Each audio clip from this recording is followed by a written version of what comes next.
ce qui se passe un peu au Burkina Faso. Ouais. À un moment, les réseaux sociaux étaient inondés d'images vraiment de massacres de la communauté Peul. Tout à fait. Et ils ont commencé à dire que c'est les VDP, les forces armées burkinabées qui ont commencé à le faire. Alors, nous avons évoqué cela chez les étudiants et ils ont bien compris. Et je pense que aujourd'hui, sur votre plateau, c'est très important d'en parler. C'est ça. En fait, ces massacres ne sont pas commis par les VDP ni par l'armée burkinabé.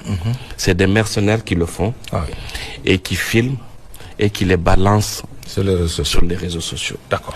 Alors, l'objectif, c'est quoi? À un certain moment, les djihadistes ont un problème de recrutement. Parce qu'aujourd'hui, avec la montée en puissance des armées de l'AES, tout à fait. donc ça commence à être très compliqué. Donc maintenant, qu'est-ce que les impérialistes leur ont suggéré? Donc c'est de prendre des mercenaires qui vont faire donc ces exactions, filmer, balancer, pour pousser certains jeunes à se faire enrôler. Pas pour faire ce combat du djihadisme, comme ils le disent, alors qui n'est pas vrai, mais pour aller dans une guerre communautaire pour dire que c'est pour venger leurs parents. Donc il faut faire très attention.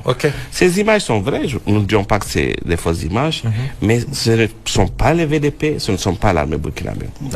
Au Burkina Faso, pour ceux qui suivent l'actualité, le colonel Moussa Diallo a été élevé au grade de général par le capitaine Ibrahim Traoré.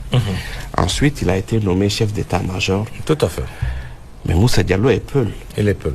Donc, comment peut-on expliquer aux gens qu'un chef d'état-major puisse envoyer des éléments pour aller faire des exactions dans des villages de sa communauté? Ça n'a aucun sens. Ça n'a aucun sens. Et il faut qu'on en parle. Au Mali, ils ont fait la même chose. Ils ont essayé. À un moment, ça s'est arrêté.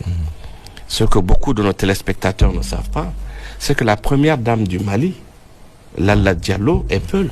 La femme du général Assimi Goïta est Peul. D'accord. Donc, on ne peut pas expliquer que le général Assimi Goïta, aujourd'hui, puisse envoyer des éléments pour aller exterminer des villages de la communauté de sa femme et de ses enfants. Tout à fait.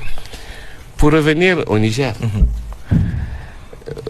vous avez vu les efforts du général d'armée Abdelrahman Tiani. À chaque fois qu'il fait une sortie officielle, il parle en français, il parle en Hausa, il parle en germain et il parle en fulfulde.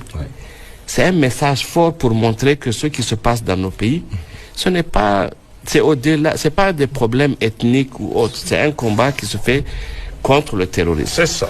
Et pour rappeler à vos téléspectateurs, le premier